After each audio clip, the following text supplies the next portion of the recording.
Welcome back to Chef Riq, Unseen Cuisine. And guess what, everybody? This is Restaurant Week. And for the next 2 weeks, Mondays, Wednesdays, and Fridays, we're going to eat out. But we're not leaving our kitchens.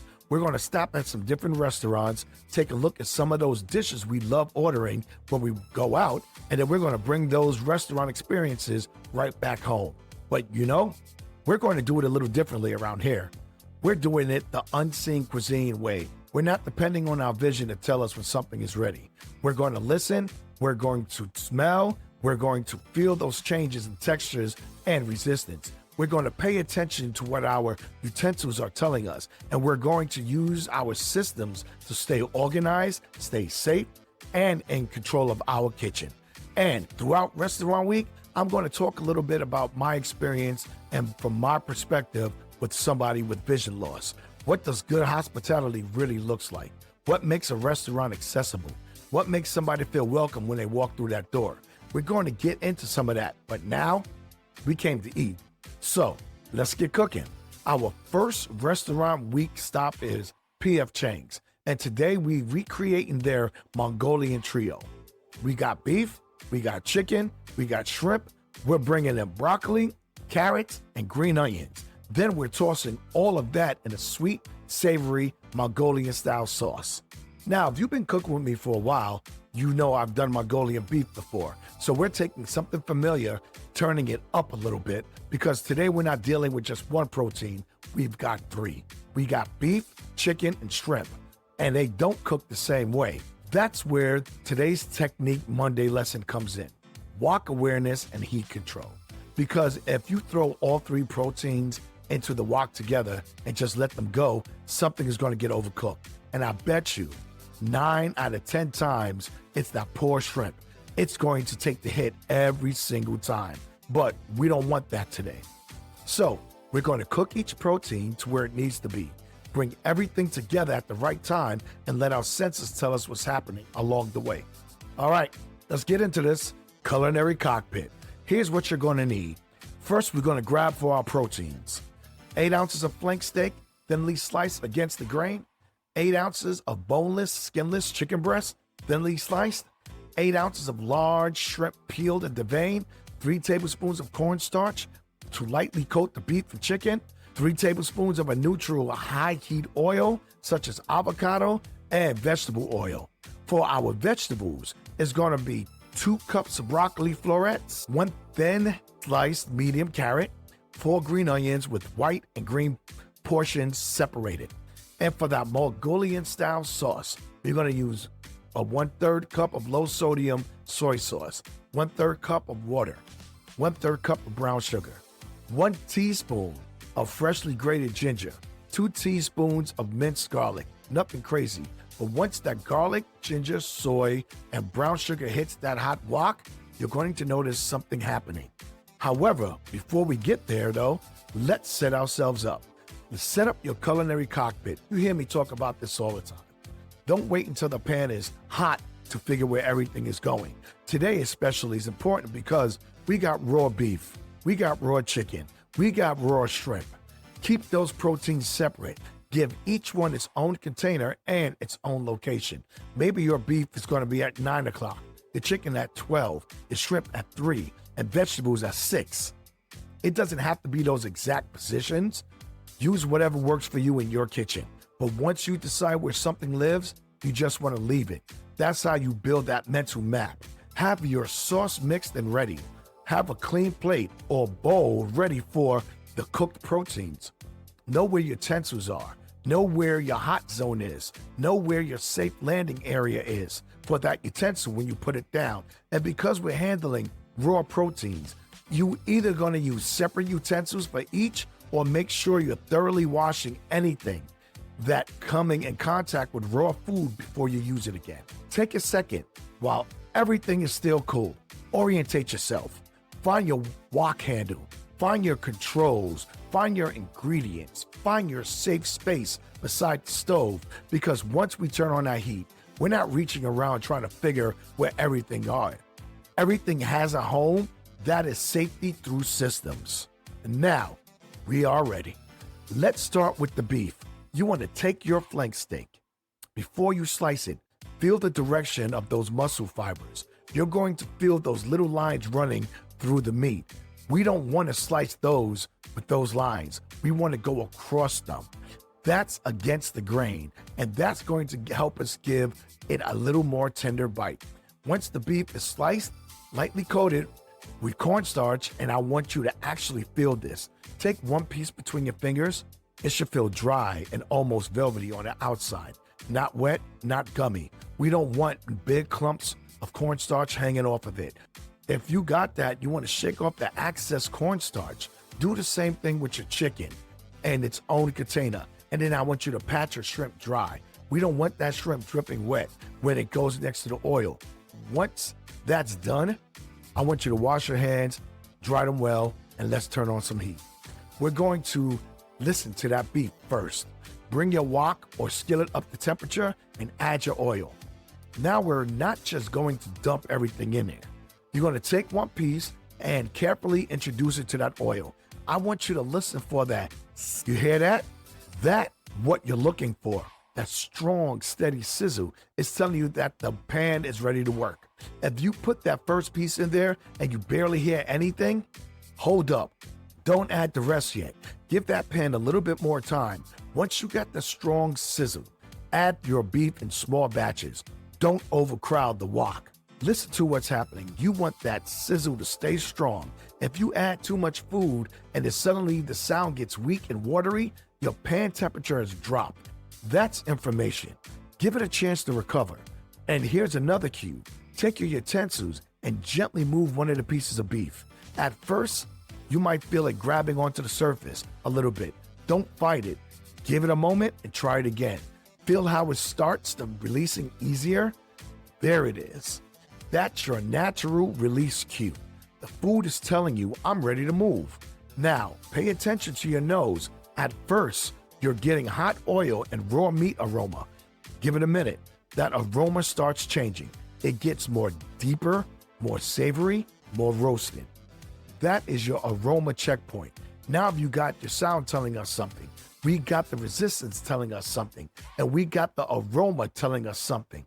That's what I mean when I tell you the food is always giving you information. Take that beef out and place it on your clean receiving plate. Now, let's get that chicken going. Bring that chicken over, again lightly coated with cornstarch. Put it into that hot pan and listen, there's that sizzle again. Now the chicken is going to give us a little different tactile experience from the beef. Early in the cooking process, those pieces are going to feel softer and you move them with your utensils. As they cook, the resistance change. Take your utensils and gently press one of the thicker pieces. Don't smash it, just press it. You're looking for that transition from soft and yielding to firmer with a little spring back. That's your texture checkpoint. But remember, textures give us information. It does not replace food safety. Use an accessible food thermometer to verify that the chicken reaches 165 degrees in the thickest portion. Once we're there, take the chicken out and let it join the beef. Now, let's get on to the shrimp. All right, here's where people get themselves in trouble.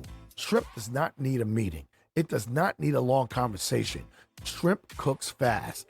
Get it into the hot pan, listen to that sizzle. Now pay attention to the aroma. Raw shrimp have that mild ocean aroma. As it cooks, that changes. You're going to start picking up that sweeter cooked seafood aroma. There's another aroma checkpoint for you. Now use your utensils and gently press one. At first, shrimp is softer. It cooks, it becomes firmer and springy. That's what you're looking for. You don't want it hard. If you're pressing that shrimp and it feels like a rubber tire, you went too far.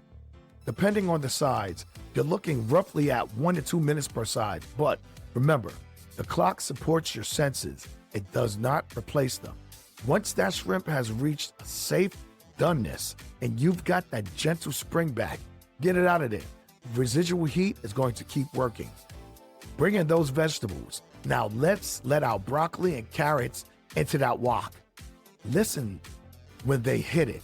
Hear how the sound changes. You've got moisture in those vegetables, so you're going to hear a slightly wetter, sharper sizzle. Move them around, and here's where your utensils become an extension of your hand. Press gently against one of those pieces of carrots. At first, it's pretty rigid. As it cooks, you're going to feel it start giving you a little more. Same thing with the broccoli stems. We're looking for tender with some resistance, not raw, but definitely not mush. Now bring in the white parts of those green onions and smell. That sharper, raw onion aroma is going to start softening, become sweeter, more aromatic, and that's another aroma checkpoint. It's the sauce time. Let's build that Mongolian sauce. We've already mixed together our soy sauce, water, brown sugar, fresh ginger, and garlic. Carefully pour that mixture into the hot wok. Now listen, you hear that? The whole wok just changed. It's going from dry stir-fry sound to a wetter, more active bubbling sound.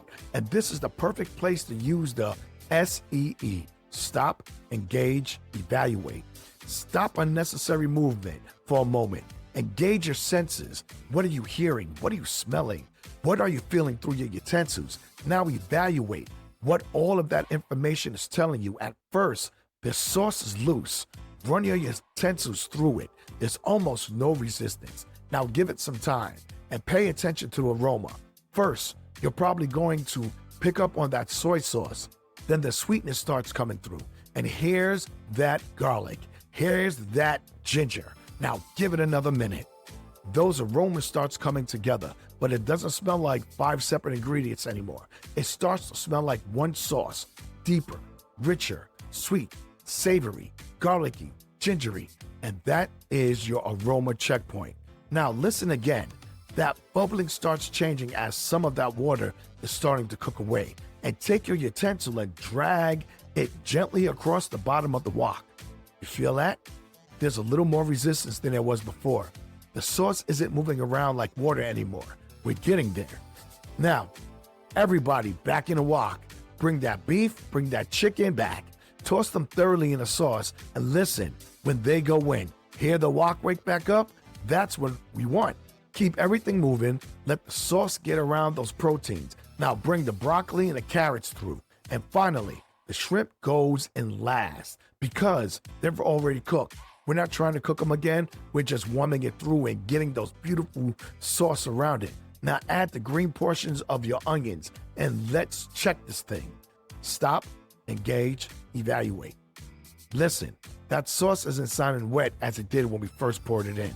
Smell, you got that concentrated soy, brown sugar, garlic, and ginger. You got those cooked vegetables. You got those seared proteins. Now move your utensils through the wok. The sauce should feel different. It should be clinging to the food, not running around underneath everything like soup. That is your texture checkpoint. Sound, aroma, resistance, they are all telling us the same thing. We're there, turn off the heat. And now we're at the quiet point. The active cooking has stopped it. We're back in control. Give yourself a moment to make your final evaluation. And there you have it. P.F. Chang inspired Mongolian trio. Beef, chicken, shrimp, broccoli, carrots, and green onions. That sweet, savory Mongolian sauce, put it over some steamed rice, and restaurant week has finally started. Now, let's talk about hospitality. Before we leave our first restaurant week stop, I want to talk about something we're going to come back to throughout these 2 weeks. Accessible hospitality. As somebody with vision loss, when I walk into a restaurant, ability doesn't mean that I need somebody to take over everything for me. Sometimes good hospitality starts with something real simple. Just ask me, how may I assist you? That's it. Maybe I need somebody to help me with the menu. Maybe there's an accessible digital menu that I can handle myself. Maybe when my food comes out, I need you to tell me what's on my plate and where is it at. You can use the clock system to tell me my protein is at 6 o'clock, vegetables at 3, and my rice is at 9. Now I know where everything is that's right in front of me without somebody moving my food around and assuming what I need. And sometimes I may not need any help at all. That's why you ask. Don't assume. Give that guest the opportunity to tell you what they need. Because when I think about accessibility in a restaurant, I don't think it should be something separate from hospitality. Accessibility is hospitality. And we're going to talk about it more as the restaurant week continues. Before you leave the kitchen, think about what you just did. We cooked 3 different proteins without depending on vision to tell us what was happening.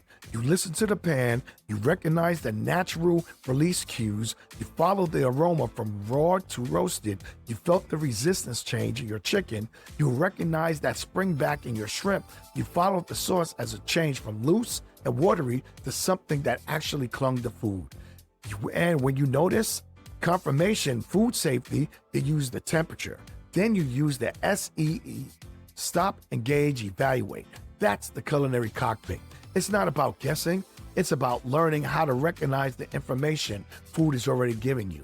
Keep cooking with me. If you enjoyed today's Restaurant Week episode, don't stop here. Head over to unseencuisine.com. You'll find more recipes, sensory cooking resources, my books, and information about the Culinary Cockpit Foundation course, where we go deeper into the systems and sensory skills that we use right here in the kitchen. And if you know somebody who's blind, low vision, or adjusting to vision loss, or maybe somebody who just wants to be a more confident cook, send them this episode.